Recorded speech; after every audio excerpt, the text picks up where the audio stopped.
Hello there, YouTube. Welcome back to my music discussion video on Supergrass. We're going to follow up the discography ranking with the top 10 songs video.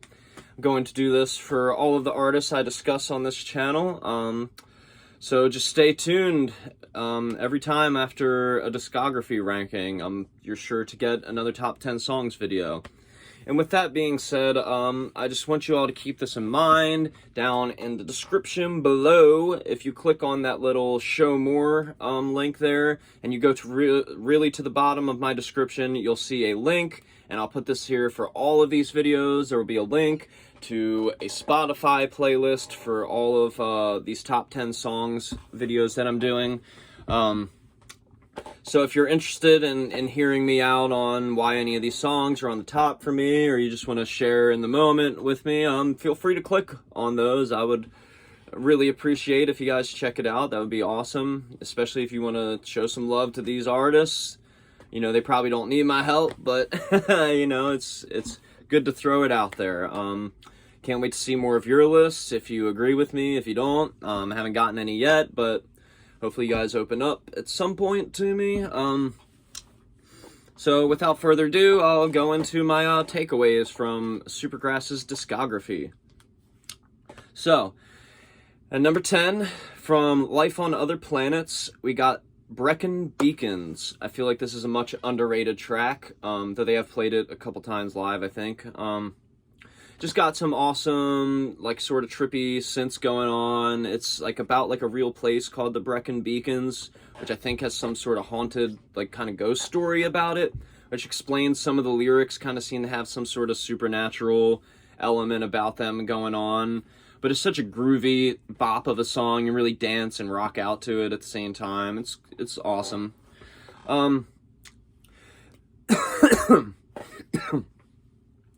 At number 9, we got Cheapskate off of In It for the Money. This song is pretty much a foreshadowing of the more dancey, dare I say, like early indie rock kind of styles that they would get into later on their career. I feel like Cheapskate is like the OG of that sound for them, even though they would explore that many, many more times on each album after this. Yeah, this one's just got such a groove. The chorus is such a hook. Got an awesome, nice little simple short guitar solo in it. And I love the juxtaposition of the energies and vibes of the verse and the chorus together. It's just so good, sort of what they do best, in my opinion. Sitting up straight at number 8, that rhymed, off of Aisha Coco, obviously. One of the more fast, quick punk numbers off of the album. It's when I say that the album puts you by the seat of your pants, like you just were strapped into passenger seat of a race car and just going. This is like that song. Super fast, super youthful. I think what sells it for me, though, is the guitar solo. It's got such an interesting little lick that kicks it off of that. It's just so weird how it's played. I think it's so interesting. Just one of their more interesting guitar solos. It's still short and kind of simple and sweet, but it fits the song real well, and it's just like when I hear it, it's always just like, whoa, it opens my ears a bit. So, yeah, that's why that is where it is. At number 7, off of Aisha Coco as well, we have She's So Loose, probably one of the more, like, mellow, kind of psychedelic ones on there. Not the most mellow on there, but it's definitely more of like a minor key song. Pretty trippy sounding the way it's performed and everything. Love the solo in it though, so good. It's just got such a good structure to it, so catchy. Yeah, couldn't say more good stuff about it. At number 6, we have Rebel in You off of Diamond Hoo Ha. Probably the best song on there. Actually, I don't even say probably. It's definitely hands down the best song on there for me.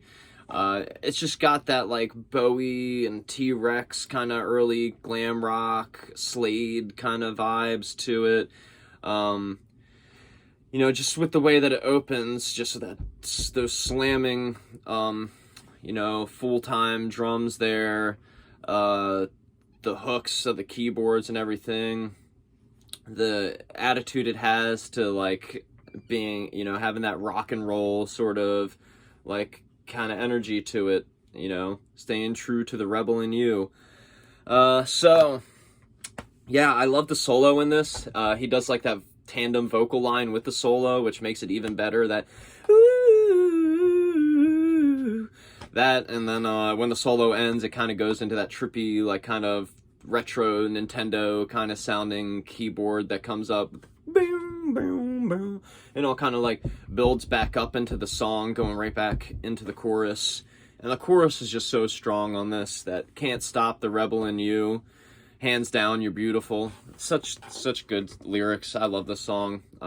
Wish they would have played it live more. They did a little bit, but not as much as, you know, I would have liked. All right. At number 5, off of I Should Coco again, we have Sofa of My Lethargy. Of My Lethargy in parentheses, obviously, if you know the song.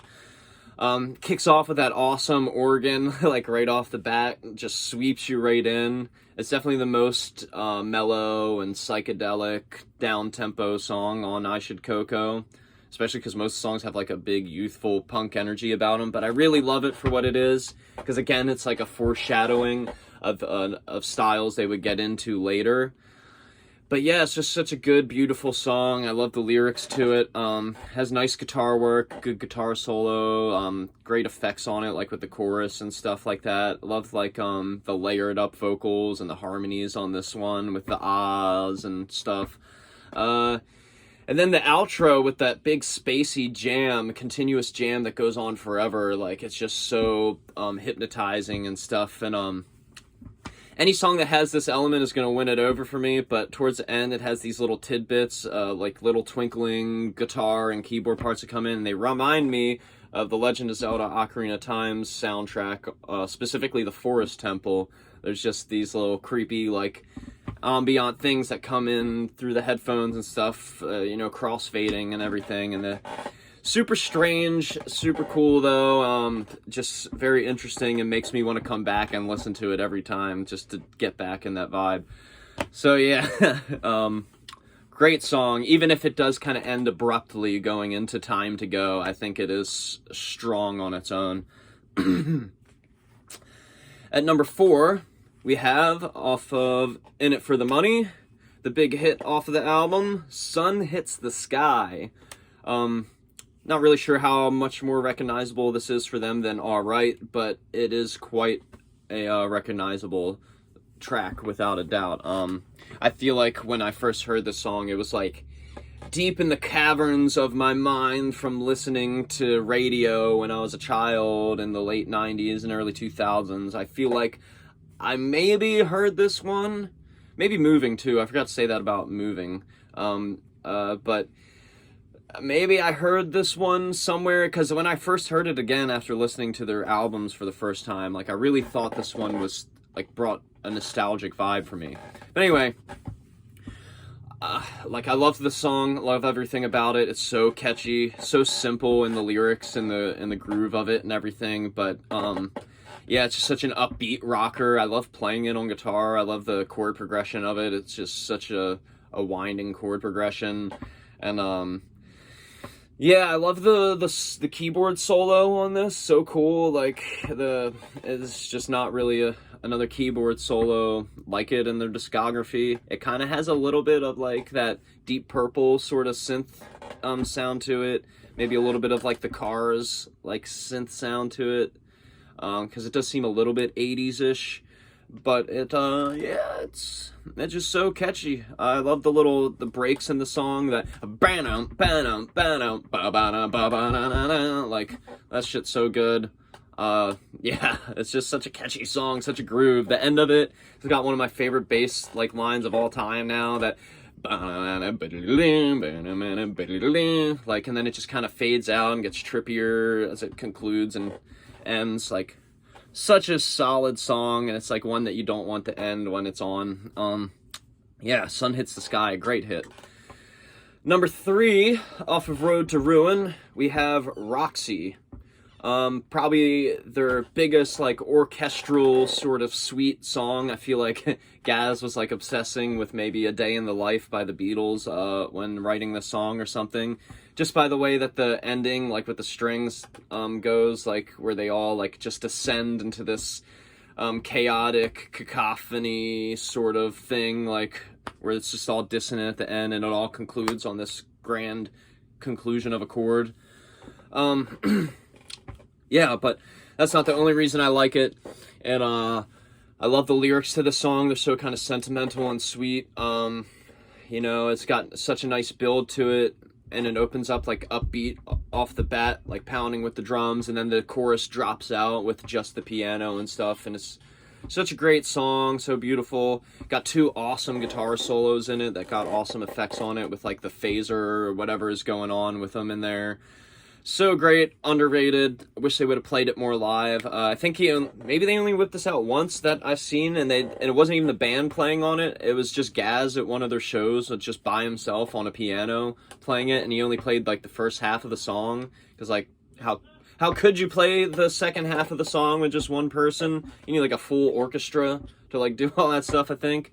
Though I really would have liked to seen them try to get a version that they could have played together, because it really is such a strong and standout track for them. They really don't have anything else like this song in their whole catalog. It's so good. I love Roxy. All right, number 2. I know we're getting to the end here, sadly, but number 2, also off of Road to Ruin, we have Tales of Endurance, parts 4, 5, and 6.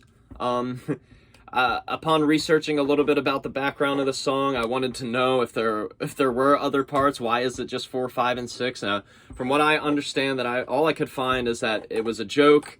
It's based off of, well, I think the title at least is based off of a book that Gaz was obsessed with at the time, or at least reading, also called Tales of Endurance. And from what I understand, the book is pretty lengthy or pretty long or something, or epic or arduous to get through, and that's why they put the joke in there of parts 4, 5, and 6, because they wanted it to seem like it was more epic maybe than it was or something. But I have a fan theory about this, and I'm probably way off, who knows, without asking one of the band members themselves about the songs. But the way that it kind of just opens out of nowhere, and the way that it fades out, like it just dissolves into nothing, it does seem like there was more to it than there actually is left on this album there. Even though the song is still pretty lengthy for them, like, you know, in its own right, it just seems like there was more to it. So when you think, like, was it a joke? Was it not a joke to just put the 4, 5, 6? Was there more to the beginning, or maybe another part at the end even? It's hard to say. Either way, it has like an epic quality. It's their most epic sounding song without a doubt. It reminds me of Zeppelin a little bit in its vibe, like maybe like a baby of No Quarter and Achilles' Last Stand. And the way it progresses, and the way the keyboards sound in it, and the vocals and the riffage. I mean, it's in drop D, or maybe even Dadgad, I think is in Dadgad, maybe, which is a tuning that Zeppelin used a lot on a lot of their heavier ones.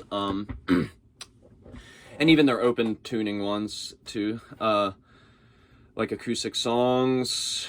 Sorry, Dadgad isn't an open tuning. I meant to say Acoustic Songs.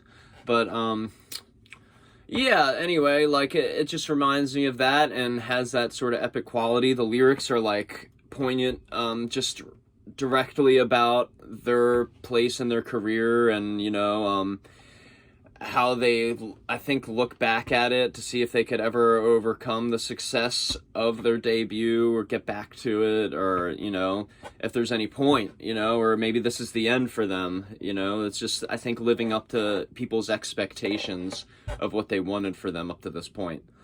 But it's such a good song. I really love it. Wish they would have played it live more. Sadly, they didn't. Number 1, though, off of Life on Other Planets, we have the closing track, Run. So this one, I know, is probably a surprise, because I think it's a much underrated track by them. So spacey and ambient and just trippy. Probably one of their most trippiest songs, period. Just got these awesome psychedelic synthesizers in it and just a nice, awesome winding chord progression to it. Lyrics sound like it's kind of talking about like a breakup or some sort of relationship, like having to leave some sort of relationship and kind of staying true to oneself after leaving it or something like that. The ending with the big sweeping like synths that kind of rise and rise and rise, and then it comes in with this fuzzed out like guitar solo that just kind of smacks you in the face like out of nowhere. It just comes in and rips like like a whip, and it just like continues to ascend, and it ends on that big bend that just ascends into the ether, you know what I mean, into the beyond. And it's just so beautiful, such a moving and trippy, spacey, like kind of almost like space rock kind of song. But yeah, not many songs even remind me like of this song, period. Like a little bit of Moon Age Daydream, which I think one of the dudes from Taste Like Music said when they were talking about this song. But yeah, it's just such a standout for them, and maybe one of their more mellow, maybe not as upbeat and youthful songs, but I think I really dig that side of their discography a little more. I think, as strong as their songs like that may be, I just find the song to be more interesting and more up my alley for what I like. I love the way that it ends with like it's like a reprise of the intro that happens on this album from the song Za, I think it is. It's like when Za comes on, it's like you're entering the life on other planets, you're going to the other planet, and then when Run ends, and it's like this thing comes back in after the song's faded out and concluded, and then you wait a few seconds and this comes in. It's just, it seems like you're leaving the planet or reflecting on it or something. It's just such an interesting vibe, and it really ties the whole listening experience of the album together. So yeah, such a great, unique song. I really love all these songs. But yeah, those are my top 10 Supergrass songs. Feel free to let me know yours below. List some honorable mentions off the top of my head real quick though while we're at it. I Should Coco. Obviously you got All Right. It was hard for me to not include the big hit on here that everybody knows. It was on my initial top 10 that I did last year for them, but after going through it again and getting more familiarized with a lot of their songs, especially watching concerts and stuff, there's just been more that have stuck out to me as my surefire favorites. But yeah, also on I Should Coco, you got like I'd Like to Know, Man-Sized Rooster, Strange Ones, Time. They're all good songs. It's really, I love every song on that one. It's such a great album. In It for the Money, you get like Richard the Third. Let's see, more than that on there. In It for the Money, yeah, the opening one, that one's great. Wow, yeah. Opening In It for the Money, great song. Kind of changes really quickly. It starts out as being this like grand sounding thing, then gets to a whole nother vibe in it. Let's see, yeah, self-titled, obviously Moving is a great hit for them. Mary was hard for me to not include on here. What Went Wrong was a song that was on my original top 10 list, but I took it off in favor of a couple on here. So I didn't end up having any of the self-titled on my top 10, unfortunately. But What Went Wrong is such a good, catchy song. I feel like it has a great, like, kind of Beatles-y, kind of McCartney-esque vibe to it. Yeah, so what else? Life on Other Planets. You got like Rush Hour, Soul, Grace, The Law Song. Never done nothing like that before. All those songs are great. Love them. Road to Ruin. It's hard for me to not include like basically every song on that. Finn, Low C, St. Petersburg. All good songs. Kick in the Teeth. I know some people like sleep on or either really despise Coffee in the Pot for some reason. It's just a quirky instrumental song. I mean, sure, they could have probably put another song on there that maybe would have made the flow feel a little better or something, but I love coffee, so anything that reminds me of coffee and music is gonna, like, probably be my best friend, so I like it. I don't mind Coffee in the Pot. It's not one of my favorites, but it's keepable. I mean, I don't want to throw it away. Diamond Hoo Ha Man. When I Needed You was a good one. Obviously, the title track's a great song. Bad Blood. Yeah, there's some really good ones. The Return Of was a good one for me. Yeah, it's just underrated tracks on that one. So yeah, it's lots of good songs. Hard to choose from which one's actually my favorite, but hopefully you enjoyed it. Hopefully you check out the playlist below and listen. Hopefully you're still with me and you subscribe and you like my videos.